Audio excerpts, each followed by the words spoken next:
Welcome to Weekly Wisdom, where every single week we seek to take a piece of God's wisdom and then apply that to our everyday life for that whole week. And I wanted to talk about something that came up in my Bible reading this week, and it's found in Luke chapter 5, and it picks up at around verse 17. And the story goes like this. His ministry is growing, and his popularity is growing. And because people are gathering in droves to hear him teach and to be healed by him, because they've heard, word has gotten out that he's physically healing people who are sick, making people who are paralyzed walk again. Amazing things are happening everywhere that Jesus heads to, and so people are gathering in droves everywhere he goes, and the religious leaders want to know what's going on.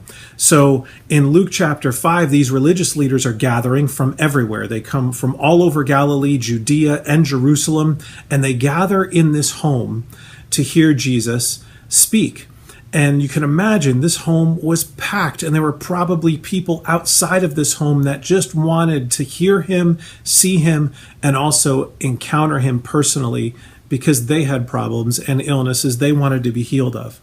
And then we're told in the middle of this, there's a group of men who come along with a friend who's paralyzed.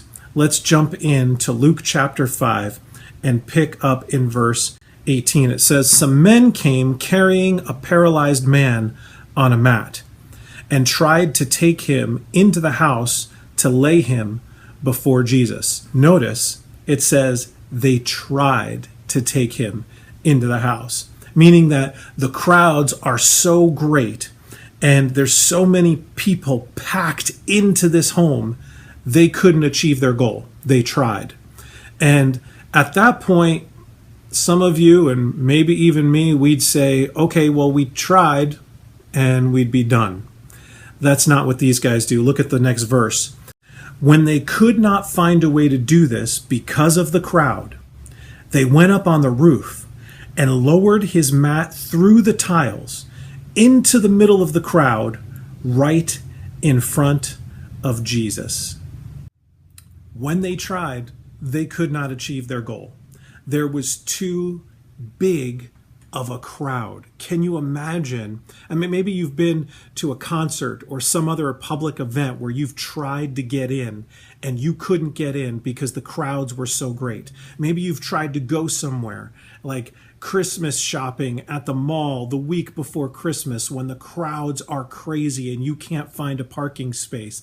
That's the kind of crowds that Luke is talking about as he shares this moment with us.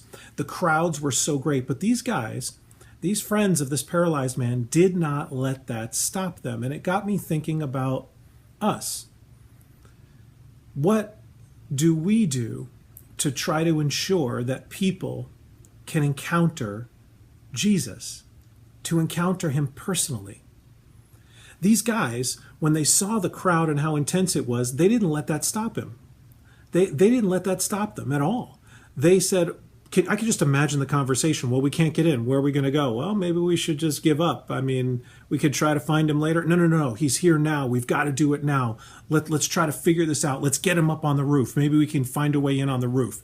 And then can you just imagine these guys? They don't have the tools that we had today. There were no elevators. Can you imagine them trying to figure out, how are we going to get this guy up on the roof? Let's stack some crates. Let's grab a ladder. Try to carry this paralyzed man up onto the roof. Did they have a stretcher with them, or were they just carrying him? And how did they get this guy on the roof? And then they're on the roof, and I could just picture it now. Them thinking, all right, well, how do we get him in the house? There's no window here. There's no skylight here. How do we get him into the house? And they just look at each other and say, well, let's start taking apart the roof. Because that's what they did. It says they went up on the roof and they lowered him on his mat through the tiles in the middle of the crowd. They started disassembling the roof. I'm wondering about which guy owned this house. Can you imagine the owner of the house? What are you doing to my house? You're breaking a hole in my roof for this guy, this paralyzed guy. I don't know who this guy is. You didn't know who these people were. And all of a sudden, these men out of nowhere are breaking through the roof to make sure that this paralyzed man could encounter Jesus. And we're told that this man is healed from his paralyzed condition. And amazing as that is, how intense that moment must have been to have those men look at each other in the eyes and care enough about that paralyzed man who needed to encounter Jesus to make sure that that happened. And it makes me think about us. Do we really care about lost people enough to do everything we possibly can to make sure that they encounter Jesus? Do you care about the people in your circle of influence enough to ensure that you're doing everything in your power to have them encounter Jesus? And I think, friends, this is why Jesus established the church. He established the church knowing that it was going to be the hope of the world, because we're not in this alone. It wasn't one guy who carried this paralyzed man up onto the roof. It was a group of guys. And friends, as the church, we are a group of people that lean on one another, that lean on one another's skill sets, talents, abilities, and we even lean on each other's finances to pool our resources, our talents, gifts, and abilities to ensure that lost people can encounter Jesus. People that need his hope, people that need his wisdom, can encounter him in a very real way and have their lives changed forever, just like this paralyzed man's life was changed forever. Let's reflect on that this week to make sure we're doing everything we can. And just because we encounter a roadblock does not mean that we have to settle and give up. We can try to claw and dig our way through the roof to make sure that lost people who need him meet him. That's today's Weekly Wisdom. I hope that you found this video encouraging today. If so, hit that thumbs up button. That'll help others to see it.